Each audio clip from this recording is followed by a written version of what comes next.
This is a trick to get a helicoil which will not pass the go gauge to pass without ruining the part or the helicoil. The first thing you do is you check it with the go side of the thread gauge. So you fit it in and you bring the thread gauge down. It will not pass through the bottom of the hole. It has stopped solidly. I cannot turn it down any farther.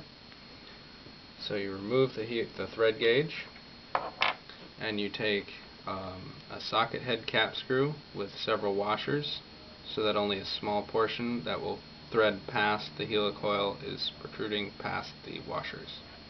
So you insert them into the hole and tighten and loosen several times.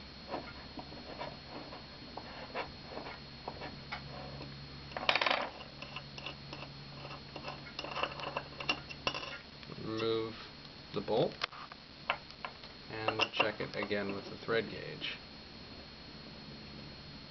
It gets a little stiff, but it passes through with no problem.